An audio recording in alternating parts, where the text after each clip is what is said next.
ஒரு காலத்தில் ஒரு சிறிய அழகான கிராமம் இருந்தது. அந்த கிராமத்தைச் சுற்றி மரங்கள், வயல்கள், குட்டிகள் எல்லாம் இருந்தன. ஒரு வெயில் மிகுந்த நாளில் ஒரு கருப்பு நிற காகம் வானத்தில் பறந்து கொண்டிருந்தது. அந்த காகத்துக்கு மிகவும் தாகமாக இருந்தது. ஐயோ, எனக்கு தண்ணீர் ரொம்ப தாகமாயிருக்கு என்று காகம் சோகமாகச் சொன்னது. காகம் எல்லா இடங்களிலும் தண்ணீர் தேடி பறந்தது. குட்டி, கிணறு, பானை எல்லாம் பார்த்தது. ஆனால் எங்கும் தண்ணீர் கிடைக்கவில்லை.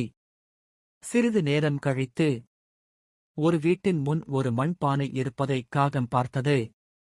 ஆஹா, இங்கே தண்ணீர் இருக்கலாம் என்று சந்தோஷமாக காகம் பானையின் அருகே பறந்து வந்தது. காகம் பானையின் உள்ளே பார்த்தது. உள்ளே தண்ணீர் இருந்தது.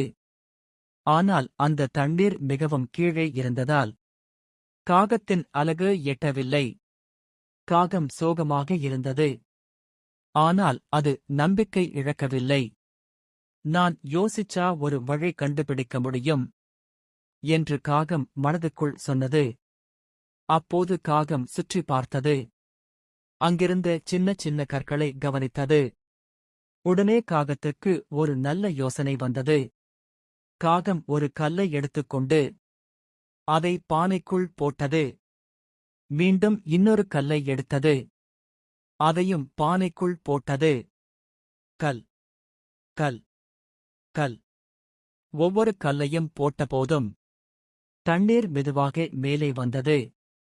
சிறிது நேரத்தில் தண்ணீர் காகத்தின் அலகு எட்டும் அளவுக்கு உயர்ந்தது.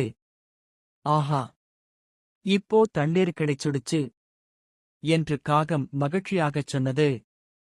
காகம் நல்லா தண்ணீர் குடித்தது. தாகம் தீர்ந்தது. மிகவும் சந்தோஷமாகியது. பிறகு, நான் யோசிச்சதாலதான் தண்ணீர் கிடைச்சது என்று மகிழ்ச்சியுடன் வானத்தில் பறந்து சென்றது. அறிவும் முயற்சியும் இருந்தால் எந்த பிரச்சினைக்கும் தீர்வு கிடைக்கும்.